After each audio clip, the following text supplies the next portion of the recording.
హ్రీంకారాసనగద్భితానలసికాం సౌహ క్లీం కళాం బిభ్రతీం సౌవర్ణాంబరధారిణీం వరసుధాధౌతాం త్రినేత్రోజ్వలాం వందే పుస్తకపాశమంకుశధరాం స్రగ్భూషితాముజ్వలాం త్వాం గౌరీం త్రిపురాం పరాత్ప్రగళాం శ్రీచక్రసంచారిణీం. ఓం శ్రీ విజయవాడ కనకదుర్గాదేవ్యై నమః. దుర్గామల్లీశ్వరాభ్యాం నమః. ఓం వసుదేవసుతం దేవం కంసచాణూరమర్దనం దేవకీ పరమానందం కృష్ణం వందే జగద్గురుం. ఓం శ్రీ రాధాకృష్ణాభ్యాం నమః.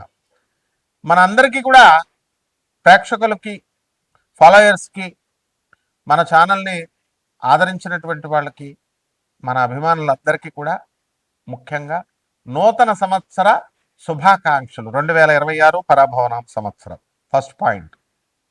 సెకండ్ పాయింట్, ఈ సంవత్సరానికి రాజు ఎవరో తెలుసా? గురువు. కాబట్టి ఎంతైనా సరే శాంతంగా విజ్ఞానంతో చేస్తాడనమాట గురువు. మంత్రి ఎవరు? ఇప్పుడు కుజుడు. మంత్రి చాలా డేరింగ్ స్టెప్స్ చేస్తాడనమాట. కాబట్టి ఈ సంవత్సరం పరాభవనామ సంవత్సరం అంటే 60 సంవత్సరాల క్రితం వచ్చిందండి. 1966, 67 సంవత్సరం ఉగాది వరకు వచ్చింది పరాభవనామ సంవత్సరం. కాబట్టి ఆ సంవత్సరంలో ఉన్న వాళ్ళకి అవమానాలు ఎక్కువగా ఉంటాయి. పాపం పుట్టినోళ్ళు మంచి ఆఫీసర్స్ అయ్యారు, మంచిగా కోటీశ్వర్లు అయ్యారు, బిజినెస్ మెన్స్ అయ్యారు, కానీ అవమానాలు ఎక్కువ ఉంటాయి. ఈ సంవత్సరంలో పుట్టే పిల్లలకు కూడా అలా ఉండడానికి ఎక్కువ అవకాశాలు ఉంటాయి. లేకపోతే ఈ సంవత్సరంలో అన్ని రాశుల వారికి కూడా ఎంత బాగున్నప్పటికీ కూడా కొంచెం అవమాన పాళ్ళు ఎక్కువగా ఉండడానికి అవకాశాలు ఉన్నాయి. ఇకపోతే సేనాధిపతి వచ్చేసరికి మనకి చంద్రుడు, సస్యాధిపతి గురుడు, ధాన్యాధిపతి బుధుడు, అర్ఘాధిపతి చంద్రుడు, మేఘాధిపతి చంద్రుడు, రసాధిపతి శని, అలాగే నీరసాధిపతి గురుడు. ఈ విధంగా ఉన్నాయండి మనకి. ఆ తర్వాత మనకి ఆదాయ వ్యయాలు కనుక మనం చూసుకున్నట్లయితే కొన్ని రాశుల వారికి మామూలుగా ఉన్నాయి, పెరిగినాయి. కొంత రాశుల వారికి లాస్ట్ ఇయర్ కంటే తగ్గినటువంటివి ఉన్నాయి. విడివిడిగా ద్వాదశ రాశుల వారికి మనం చెప్పుకుందాం.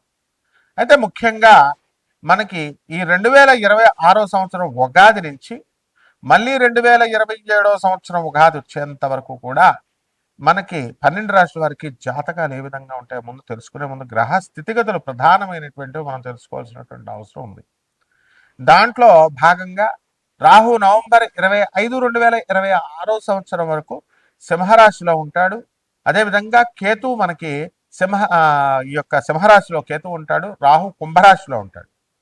అలాగే ఈ యొక్క శని మనకి మీనరాశిలో ఉండడం అనేటటువంటి జరుగుతుంది. ఈ సంవత్సరం మొత్తం అంతా కూడా మనకి ఈ యొక్క గురుడు జూన్ 2, 2026 సంవత్సరం దాటిన తర్వాత మనకి కర్కాటక రాశి ప్రవేశం చేస్తాడు. ఆ తర్వాత అక్టోబర్ తర్వాత అతిచారాలు, వెనక్కి వెళ్ళాలు, రెట్రోగ్రేడ్ అవడాలు ఇలాంటివన్నీ కూడా జరుగుతూ ఉంటాయి.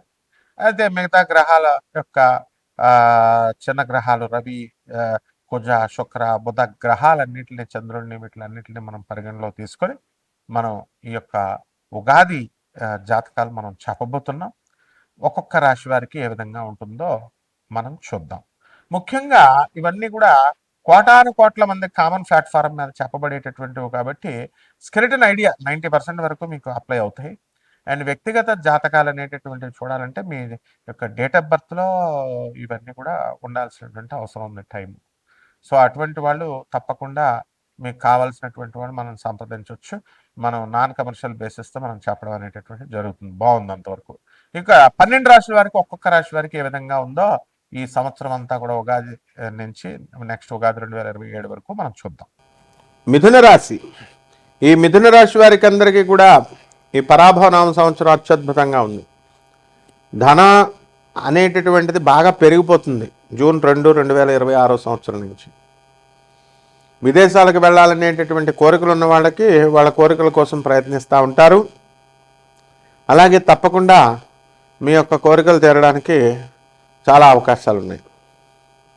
ఇండియాలో ఉండి ఉద్యోగాలు చేస్తున్నటువంటి వాళ్ళు ఫారెన్ వెళ్ళాలండి అనుకునేటటువంటి వాళ్ళు ఉద్యోగాల రీత్యా కూడా మీకు చాలా దేశాల్లో అవకాశం రావడానికి అవకాశం ఉంది. అండ్ జూన్ 2, 2026 సంవత్సరం వరకు వెయిట్ చేయాల్సినటువంటి అవసరం ఉంది. అప్పుడు దాకా మీకు డయాబెటీస్, షుగరు, బీపీ, మోకాళ్ళ నొప్పులు, తలనొప్పులు ఇలాంటివన్నీ కూడా రావడానికి అవకాశాలు అధికంగా కనబడుతున్నాయి. అలాగే ఈ యొక్క అధికమైనటువంటి స్నేహాలు మీరు చేయడానికి అవకాశాలు ఉన్నాయి. ఆల్రెడీ చేస్తున్నారు, అంటే ఇంకా పెరగడానికి అవకాశాలు ఉన్నాయి. అలాగే విద్యార్థులు చదువులో రాణించడానికి అవకాశాలు ఉన్నాయి. క్యాంపస్ ఇంటర్వ్యూల కోసం, ప్రభుత్వ ఉద్యోగాల కోసం ప్రయత్నిస్తున్నటువంటి వాళ్ళందరూ కూడా వాళ్ళు సక్సెస్ అవ్వడానికి అధికమైనటువంటి అవకాశాలు ఉన్నాయి. అలాగే సినీ సంగీత సాహిత్య రంగాలలో ఉన్నటువంటి వాళ్ళందరికీ కూడా మంచి కీర్తి ప్రతిష్టలు, గౌరవాలు ఇవన్నీ రావడానికి అవకాశాలు ఉన్నాయి. అలాగే మీడియా రంగంలో ఉన్నటువంటి వాళ్ళు ఎవరైతే ఇప్పుడు పంతులు గారులు వీడియోల ముందుకు వచ్చి చెప్తున్నారో, ఈ యొక్క లైటింగ్ ముందు సినిమా హీరోయిన్లకి వీళ్ళకి కళ్ళకి సంబంధించినటువంటి వ్యాధులు రావడానికి అవకాశాలు ఉంటాయి. రేడియేషన్స్ ఇవన్నీ కూడా వల్ల కొంచెం క్యాన్సర్ లాంటి రోగాలు కూడా అటాక్ అవ్వడానికి ఎక్కువ కరెంట్కి వాట్సాప్లు చూసుకుంటూ ఫోనుల దగ్గర ఎడిక్ట్ అయ్యేటటువంటి వాళ్ళకి వీళ్ళందరికీ కూడా అవకాశాలు ఉన్నాయి. కాబట్టి ఈ రాశి వారికి అందరికీ కూడా ఎవరికైతే వివాహాలు కావట్లేదో వాళ్ళకందరికీ కూడా వివాహాలు కుదిరిపోతే, వివాహాలు అవసరం లేదండి మేము లివింగ్ ఇన్ రిలేషన్స్లో ఉంటామండి, మేము గేస్ అయిపోతామండి అనేటటువంటి వాళ్ళు కూడా గేస్ అయిపోవచ్చు, తప్పేం లేదు. సో ఎవరిష్టం వాళ్ళది. ఈ రకంగా లివింగ్ ఇన్ రిలేషన్స్, హాస్టల్స్ వ్యాపారాలు, ఓయో రూముల వ్యాపారాలు ఇవన్నీ కూడా పెడుతున్నారు. వైన్ షాపులు బ్రహ్మాండంగా అద్భుతమైనటువంటి లాభాలు వస్తున్నాయి. అండ్ రాజకీయ నాయకులు కూడా ఓట్లు ఎంచుకునేది పేద ప్రజల దగ్గర. వాళ్ళ వైన్ షాపుల లైసెన్సులు కానీ ఇవన్నీ చూడండి, మీరు అబ్జర్వ్ చేయండి. ఈ యొక్క హైవేస్, నేషనల్ హైవేస్కి వాళ్ళ కాంట్రాక్ట్స్ దమ్ముంటే ఒక్క పేదవాడు తెచ్చుకోండి, నిరుపేద మామూలు సామాన్య మానవుడు తెచ్చుకోండి, చూద్దాం వస్తాయేమో. రాజకీయ నాయకుల యొక్క చెంచాలకు వస్తాయి ఇవన్నీ. కాబట్టి ఈ బిజినెస్లు బాగుంటాయి మీకు. అలాగే బట్టల వ్యాపారాలు, హోటళ్ళ వ్యాపారాలు ఇవన్నీ కూడా బ్రహ్మాండంగా సాధించడం అనేటువంటివి జరుగుతాయి.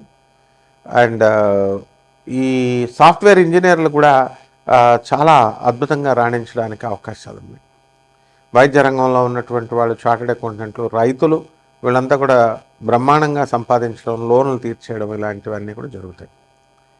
ఇక అప్పుల బాధల్లో ఉన్నటువంటి వాళ్ళకు అప్పులు ముడతాయి. అప్పులు ఎవరైతే చేశారో వీళ్ళు తీర్చేయడానికి కూడా అవకాశాలు ఎక్కువ ఉన్నాయి. పరిహారాల దగ్గరికి వచ్చేసరికి మిథున రాశి వారు మనకి బస్తా జీడిపప్పు కంపల్సరీ, మళ్ళీ 5,000 రూపాయలు తగ్గకుండా దక్షిణని పేద బ్రాహ్మణులకి మీరు పంచాలి. అలాగే ఈ యొక్క మిథున రాశి వారికి మనకి శని జపం చేయండి, శని స్తోత్రాలు చదవండి. అలాగే ఈ యొక్క నువ్వుల నూనె కిలోంపావు కాదండి ఇచ్చేది, నువ్వుల డబ్బాలు ఉంటాయి, అవి శని మహాదశ అనేటటువంటిది 19 సంవత్సరాలు ఉంటుంది. 19 డబ్బాలు ఇవ్వండి నూనెని, ఫుల్ డబ్బాలు. ఈ రకంగా అభిషేకాలు శివుడికి పూజ చేసుకోండి. మాకు విశాఖ జిల్లా పంతులు గారులు ఉన్నారు, వాళ్ళంతా కూడా అందులో బాదంపూడి శివప్రసాద్ అని నాకు ఫోన్ చేశాడు మా శిష్యుడు. గురుగారు అభిషేకం చేస్తే ఉత్తుత్తి నీళ్ళతో చేస్తే అభిషేకం ఇది అవ్వట్లేదండి, పంచామృతాలు శాస్త్రంలో లేవని చెప్పారు మీరు. షుగర్ మ్యాన్ మేడ్ షుగర్, మనుషులు తయారు చేసిన షుగర్ అది. వేదకాలం నాటిది షుగర్ ఎక్కడుంది? కాబట్టి పంతులు గారులను ఎందుకు మనం బాధపడ్డాం? మహాన్యాసపూర్వకంగా అభిషేకాలు చేయించుకోండి. And you give them 30,000 rupees for each and every అభిషేకం. రావి చెట్టు చుట్టూ చేయండి, రావి చెట్టు చుట్టూ ప్రదక్షిణాలు చేయండి. ఈ రకంగా కనుక మనం చేసినట్లయితే మీ భవిష్యత్ చాలా బాగుంటుంది, బ్రహ్మాండంగా ఉంటుంది. శుభమస్తు.